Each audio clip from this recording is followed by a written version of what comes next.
तो not set की तैयारी चल रही है जोरों पर।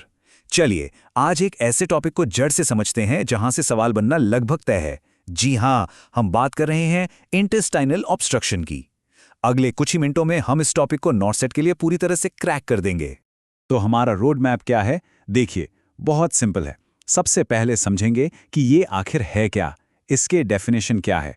फिर देखेंगे इसके साइंस एंड सिम्टम्स, पता करेंगे कि ये होता क्यों है, इसके मैकेनिकल और फंक्शनल कॉजेस क्या हैं, स्मॉल और लार्ज बाउल ऑब्स्ट्रक्शन में क्या फ़र्क है ये भी जानेंगे। और हाँ, सबसे ज़रूरी नर्सिंग प्रायोरिटीज़ क्या होनी चाहिए। और आखिर में आपके लिए एक फटाफट रिवीजन के लिए नॉट सेट चीट शीट। ठीक है, तो चलिए बिल्कुल बेसिक से फाउंडेशन से शुरू करते हैं। देखिए, किसी भी टॉपिक पर पकड़ बनाने के लिए ना उसकी सही डेफिनेशन पता होनी बहुत ज़रूरी है। और यहीं से आपका पहला एमसीक्यू बन सकता है। बस सोचिए, आप एग्जाम हॉल में हैं और नॉट सेट की स्क्रीन पर यह सवाल आता है, इंटेस्टिनल ऑब्स्ट्रक्शन को इनमें से कौन सी लाइन सबसे अच्छे से डिफाइन करती है। चलिए इसे ब्रेक डाउन करते हैं। देखिए, एग्जाम में सही जवाब तक पहुंचने का एक स्मार्ट तरीका है एलिमिनेशन। अब मैल अब्जॉर्प्शन, इसका मतलब है न्यूट्रिएंट्स का एब्जॉर्ब न हो पाना। और इरिटेबल बाउल सिंड्रोम यानी आईबीएस, ये तो एक फंक्शनल डिसऑर्डर है। दोनों में से कोई भी ब्लॉकेज की बात नहीं कर रहा है ना। तो ये दोनों ऑप्शंस तो सीधे सीधे बाहर हो गए। और ये रहा हमारा सही जवाब। बस इस की फ्रेज को दिमाग में बिठा लीजिए, एक ऐसी ब्लॉकेज जो इंटेस्टाइनल कंटेंट्स के नॉर्मल फ्लो को रोक दे। बस इतना ही। बिल्कुल सिंपल, क्लियर और एग्जाम के लिए एकदम परफेक्ट। तो डेफिनेशन तो एकदम क्लियर हो गई है ना, बहुत बढ़िया। अब आगे बढ़ते हैं साइंस एंड सिम्टम्स पर। यहां से बनते हैं सिनारियो बेस्ड क्वेश्चंस, जहां आपको एक पेशेंट की कंडीशन दी जाती है।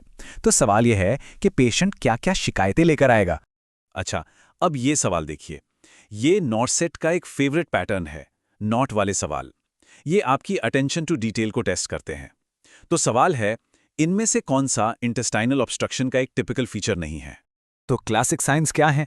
एब्डोमिनल डिस्टेंशन यानी पेट का फूलना, फ्लैटस पास ना कर पाना, कॉन्स्टिपेशन, रुक रुक कर तेज दर्द होना जिसे कॉलिकी पेन कहते हैं, और वॉमिटिंग। लेकिन यहां एक बहुत ही इंटरेस्टिंग पॉइंट है जो एग्जाम का क्लासिक ट्रैप है, इनिशियली इंक्रीज्ड बाउल साउंड्स, बॉबरिदमी भी कहते हैं इसे। होता क्या है ना, शुरुआत में हमारी बॉडी उस ब्लॉकेज को हटाने के लिए जोर लगाती है, पेरिस्टाल्सिस बढ़ा देती है। इसी वजह से तेज हाई पिच्ड बाउल साउंड सुनाई देती हैं। इसे जरूर याद रखिएगा। ठीक है, तो हमने सिम्टम्स पहचानना सीख लिया। अब सवाल उठता है कि ये ऑब्स्ट्रक्शन आखिर होता क्यों है। इसके पीछे के क्यों को समझना जरूरी है।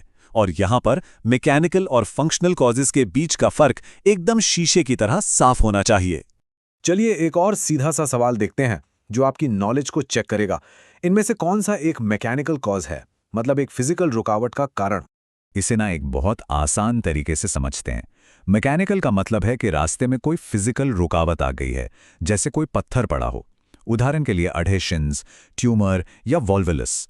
वहीं दूसरी तरफ फंक्शनल का मतलब है कि रास्ता तो साफ है पर गाड़ी का इंजन ही बंद हो गया है, मतलब गट की अपनी मूवमेंट जो पेरिस्टाल्सिस है वही रुक गई है।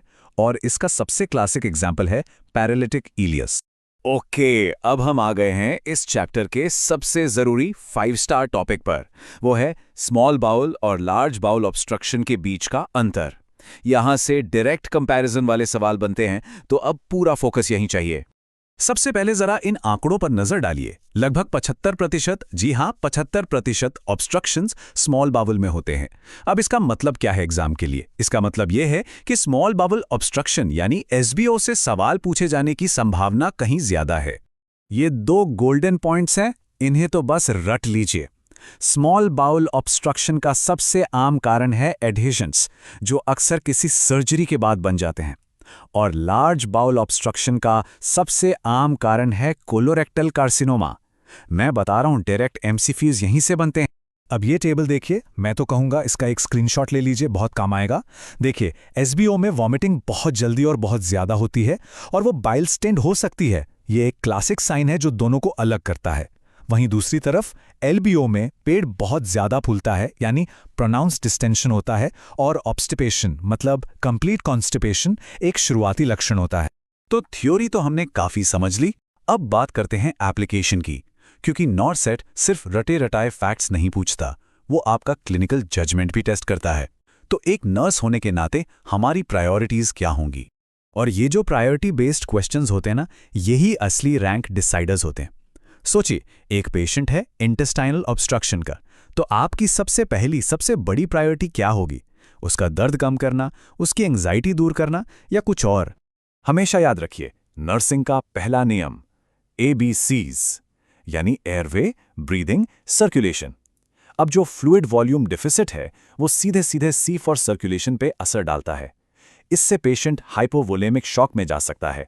इसीलिए पेशेंट की हीमोडायनामिक स्टेबिलिटी हमारी पहली और सबसे बड़ी प्राथमिकता है। दर्द को मैनेज करना भी जरूरी है, लेकिन पेशेंट को स्टेबलाइज करने के बाद।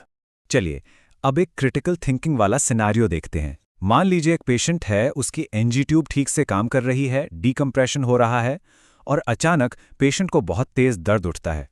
ऐसे में एक नर्स का सबसे अप्रोप्रिएट एक्शन क्या होगा? मंत्र याद रखिए, ऑलवेज असेस बिफोर एक्शन। कुछ भी करने से पहले सबसे पहले पेशेंट का एब्डोमेन असेस करना है। क्या वो रिजिड है, सख्त है? क्योंकि एक rigid board like abdomen perforation या पेरिटोनाइटिस का रेड फ्लैग साइन है। ये एक सर्जिकल इमरजेंसी है और आपका ये छोटा सा असेसमेंट पेशेंट की जान बचा सकता है। बहुत बढ़िया, अब हम लगभग आखिर में आ गए हैं। तो एग्जाम से ठीक पहले एक फटाफट रिवीजन के लिए ये रही आपकी फाइनल नॉर्सेट चीट शीट। सारे के सारे हाई यील्ड पॉइंट्स एक ही जगह। चलिए रैपिड फायर राउंड मेरे साथ दोहराइए। ऑब्स्ट्रक्शन की सबसे common site ileum. Small bowel obstruction का सबसे common cause adhesions. Large bowel obstruction का सबसे कॉमन कॉज कोलोरेक्टल कार्सिनोमा। और गोल्ड स्टैंडर्ड डायग्नोस्टिक टेस्ट? बिल्कुल सही, CT स्कैन। इस आखिरी पॉइंट को एक बार फिर से दिमाग में बिठा लीजिए। गोल्ड स्टैंडर्ड टेस्ट पर सवाल आना लगभग तय होता है। तो इंटेस्टाइनल ऑब्स्ट्रक्शन को कंफर्म करने के लिए, उसकी लोकेशन और कॉज का पता लगाने के लिए सबसे एक्यूरेट टेस्ट है CT स्कैन। इसमें कोई कंफ्यूजन नहीं होना चाहिए। तो चलिए जाते जाते आपके लिए क्लिनिकल पर्ल, एक सवाल। क्लिनिकली सोचकर बताइएगा, वो कौन सा पहला संकेत हो सकता है जो एक साधारण से ऑब्स्ट्रक्शन को एक सर्जिकल इमरजेंसी में बदल सकता है? इस पे जरूर सोचेगा, क्योंकि इसका जवाब जानना ही एक स्मार्ट और अलर्ट नर्स की पहचान है।